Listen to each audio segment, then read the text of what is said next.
Hey, this is episode 3 of Talking Shop. We are in not so sunny Sydney as it begins to rain, hence our umbrella.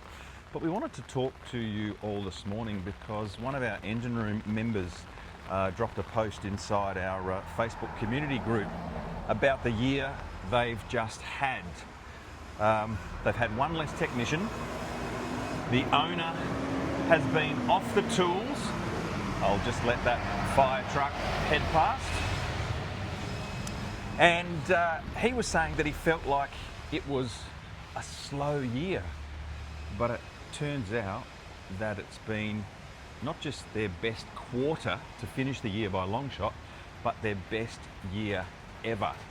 Rach, how does that happen for someone who might be wondering, well, I'm busy, but I'm not making money?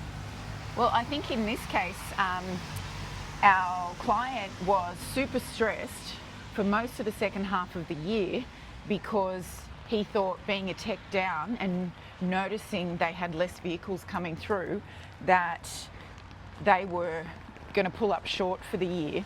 Meanwhile, in the background, his wife, co-owner of the business, so a dynamic that we know a lot of you are very familiar with. Oh, I'm just like a talking pair of sunglasses. Yeah, he was super busy and not necessarily prioritising the time to go through the finances with his other half, but she was diligently doing as we advocate for, and recording, analysing and tracking against the KPIs. So when they've just finished up for the year yesterday and he said, well, how did we go? She was able to present him with all of the data that showed exactly what you just said, which was they have smashed their biggest quarter in business. For the January to December calendar year, it's been their biggest year in business, and they are on track for their biggest financial year as well.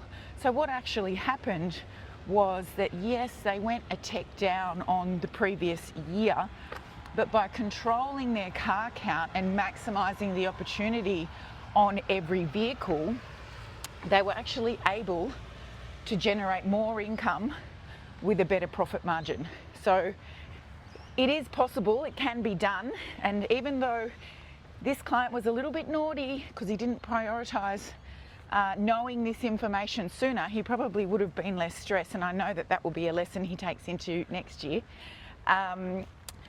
You know, going a tech down doesn't have to mean a worse result. It's about cleaning up the process around what you are doing, not overbooking, because that is often why you think you need more technicians than you do. But what needs to happen is that your technicians need to be fully productive and efficient, and having the extra tech in this case didn't necessarily mean that that was occurring. So it's a great result. One of the best analogies that we often speak to our members about is, you think of like a leaky bucket. If you've got holes in your bucket, it doesn't matter how many people you have on the floor. If you think you need another tech, if you don't find and fix where money's leaking out of your workshop, more hands, more cars, more work won't fix the problem. Have you got just a brief little insight to share on that from your experience? Well, it's just they're vanity metrics when you think that it's about your shop being seen as the busiest, you having a 4-week wait list, you having the most hoists and the most technicians. They're all just vanity. It means nothing except extra expense if every technician isn't maximising their time and selling every hour of labour that you are paying them for.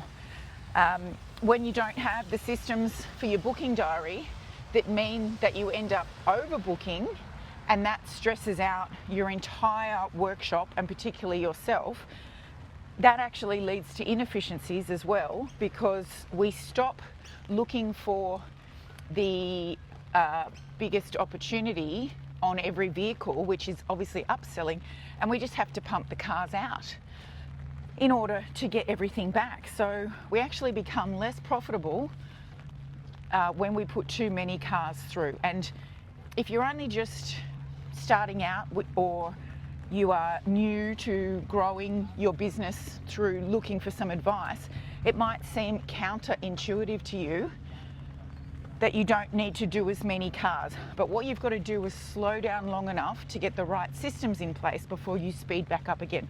Productivity, selling the hours, and doing things in the allocated time, the efficiency, is key.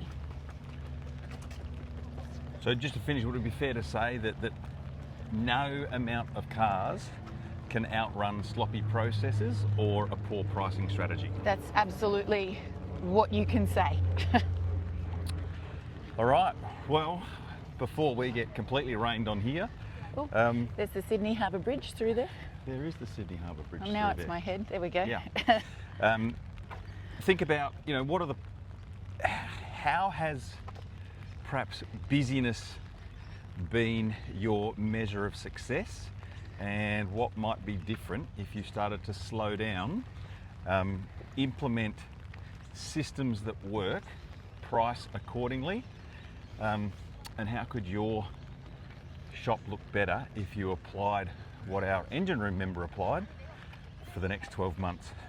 Maybe you'd be celebrating your best year ever, just like they did. We'll see you on the next episode of Talking Shop.